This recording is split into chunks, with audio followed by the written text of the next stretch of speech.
What would be most useful for you in our conversation today? Well, I wrote out a few questions. I'm taking the test on January 11th.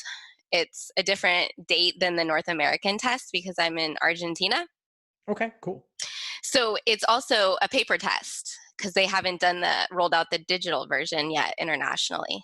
Right, right. So one of my questions is, because you took the paper test, Yeah. and how does that work between sections? Um, Obviously, with the digital, they can just end the section and take you to the next one. So how does that work with the paper test? Is there like a minute or two between sections where the proctor is making sure everybody is at the right spot, or?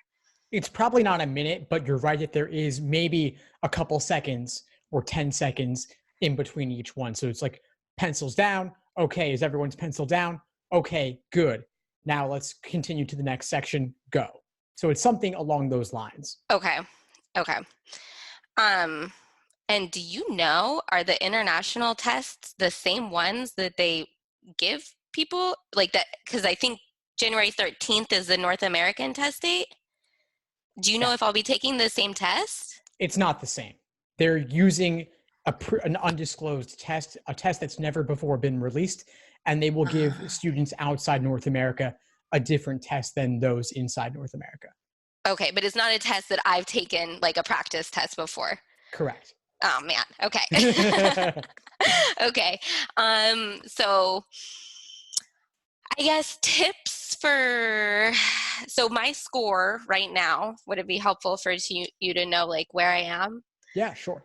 So I took one this morning. This is the fifth or sixth that I've taken. I got 164. I'd like to maintain that, or a 165. I'm kind of in the low 160s bouncing around. Um, Reading comprehension is where I lose the most points. And for example, I just realized that if I don't use my pencil to follow along the test, that I can go faster. So other suggestions you have for reading comprehension? Yeah, sure. So along those same lines, I would avoid sub-vocalizing. So meaning Okay. that don't like mutter the words to yourself under your breath as you're reading. That Mm-hmm. slows you down. You want to disconnect physical speech from what you mentally read. Okay. You ever find that you sub-vocalize in that way? Yeah, or like in the logic games, I'm like actually trying to say the names Yeah, versus just the first letter right. So you definitely want to and avoid that as yeah, well. get out of the habit. Yeah. Okay. Okay. Um, And for reading comp, how much note taking do you do? How much underlining, highlighting, or writing on the side? Zero note taking. Awesome. I used to do a lot more underlining and circling, but as of late, as of these last few practice tests, I've done maybe none. Great. Um, just because I don't want to waste time with that. Good. Good. Not even, I've found that it hasn't even been helpful. The things that I underline, I don't go back to them. So, Yeah. um, Funny how that works. yeah, yeah. Um, I don't know. So logic games. I just took this morning. I took practice test 76. I don't know if you have the games all memorized for what they are. This is the photographer game where it's like, it's, okay, well, before I explain that, let me explain what my problem is knowing which type of game board to draw. So the other day I took I did the prep test that had the flower game. Do you remember that? It's like you have the 3 bouquets and you can reuse all of the different flowers. Yeah. So Yeah. I'm you familiar. should, so you should do a grid, right? Well, that's a stylistic choice. You could do a grid or you could do slots. It's really up And I to you. did slots and completely, I mean, it was so much easier when I did the grid next. And the grid you do when you're reusing um, different game pieces, like you can use different flowers more than once. But that's not always the case when you're drawing game boards. I don't know if you have just some like ideas of how to know which game board to draw that will be the most helpful. Sure. And I think the question ultimately stems from an idea that there is a perfect solution to this, which, in my opinion, there really isn't. Okay. Part of getting a top score on games is being comfortable enough to adapt to different situations without using a pre-prescribed approach. Right. Because yeah, if you can't get that pre-prescribed approach, you're screwed. Yeah, and you want to maintain some flexibility, especially for those weirder curveball games that don't fit neatly within a category. Yeah. Those games, they're still vulnerable to the same techniques in general, even if the style that you use to draw them might be different, or even if there isn't as much work you can do up front. It might be a little bit different, but ultimately the principles around solving games, like making inferences and like using previous work, still come into play. Right. Like the game on this prep test I did today is the one with the offices. Remember, where they have to, like, each person had listed their offices in order of preference, and that's completely a different type of game than they normally throw at you. Yeah. I mean, it was terrible, but actually I did really well on it. Awesome. Yeah, they're not necessarily harder. They're just different. Yeah, and it's that initial shock of like, what do I do? I'm getting paralyzed, and how to keep moving. Yeah, so one thing I would actually want you to do, Gene, is we want you to do a bunch of those curveball games between now and the January LSAT, just so that you can get used to putting yourself in those unfamiliar situations where there may not be a clear right answer in terms of how to go about drawing a diagram, whether it's a grid or slots or something else altogether. What can you do when there's not a clear answer and you can't immediately consciously relate it back to a game you've done before? Right. So being 2 weeks out, 2 weeks from tomorrow is the test date. Like, do you recommend a ton of cramming in that last week or no? Absolutely not. So don't try to cram this.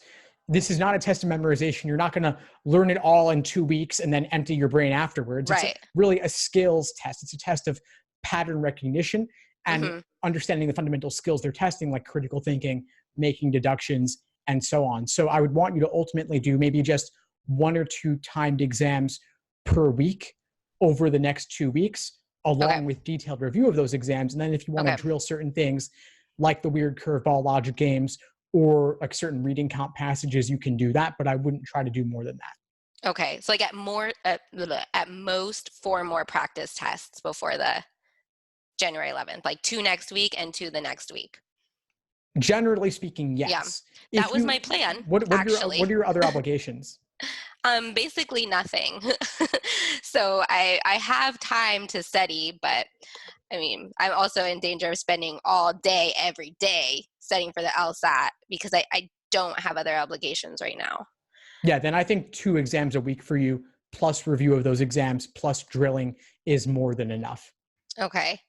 And what score in general? I know it depends on what school you apply to, which I don't even know which school I'm going to apply to, but what score in general is good if you're needing and wanting scholarship money?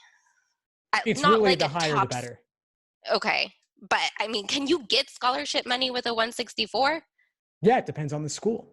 Okay. I'm not going to be going for like a high school. I'd be willing to go to a low school if they gave me more scholarship money.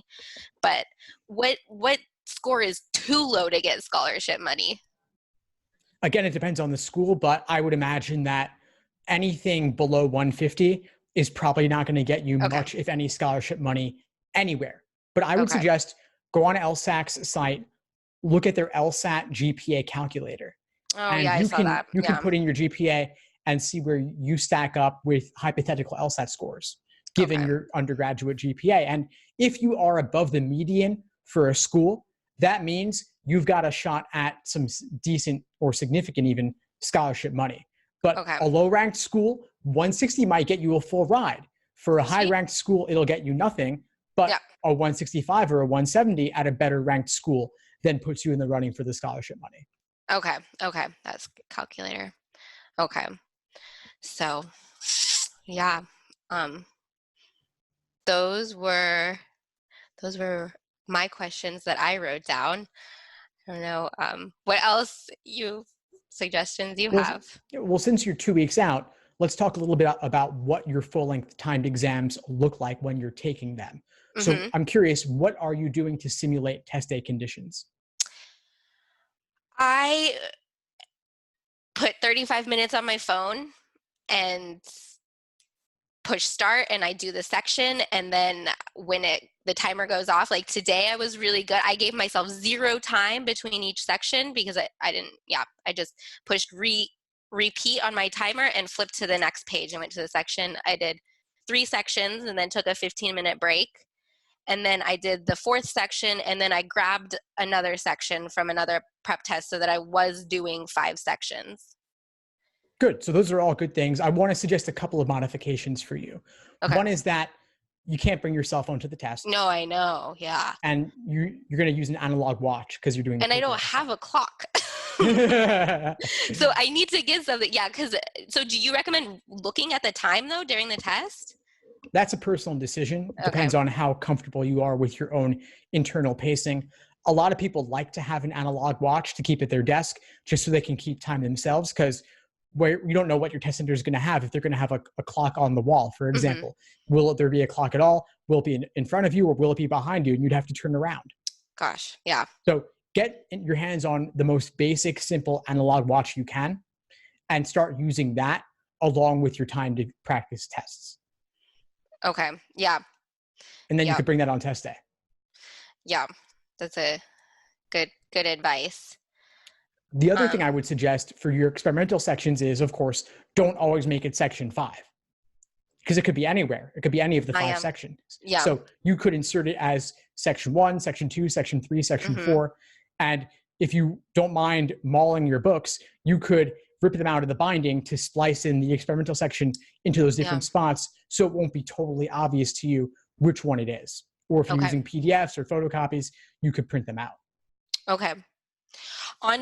So this is what the LSAT, like the prep test book, is this what it actually looks like? Yeah, that's the bubble sheet for the paper LSAT. That's what it looks like. Okay. Is it okay if you circle the numbers or put lines next to the numbers, or you shouldn't do that because that'll mess up the ability of them to read it? I would keep it really, really faint if you're going to make any markings at all, because you don't want it to screw up the machine. So if you want to skip number 10 and remind yourself to come back to it later, you just do that on your scratch paper. You write number 10. Yeah, well, except you're not getting scratch paper on the paper LSAT. You have to do it on the booklet. Okay, there's no scratch paper. On the paper LSAT, there is not. So that's another thing to start simulating. You've only got the page containing the question. So for logic games, you've only got the little empty space around the question text. And then for logical reasoning, if you want to flag a question, you've got to circle it or put an asterisk next to it really big, and then remember to go back and flip around for that. Okay. I thought they were going to give scratch paper too. Unfortunately, not for the paper LSAT. What do you think? Paper or digital better? What's better? I think I think you're kind of lucky to be doing paper, because at least at the moment, digital, there's been a ton of tech issues with the digital LSAT rollout. And so I think paper is more reliable. I actually was talking with someone earlier who got accommodations. There are still a few exceptions in North America where if someone has accommodations, they could get paper. And I said, choose the paper because of all the digital LSAT tech glitches. I think paper is more tried and true. We're more familiar with it. And I think you're better off with it. So I think you're lucky to be doing it this way. I know. I was thrilled when I heard that the digital wasn't international. Yeah. Yeah. All right. Awesome. Well, I think that's my time. Awesome. Well, it was great connecting with you. Before we sign off, what would you say is the biggest insight you got from our call today?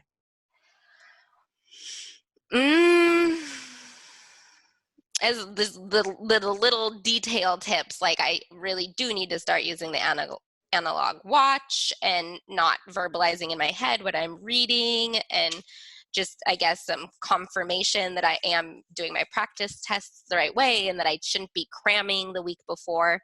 I think maybe not a big, huge insight, but just the little details that help and are the bigger takeaways. Awesome. Well, please keep in touch and let me know how it goes for you and if I can help in any way. Okay. Thank you.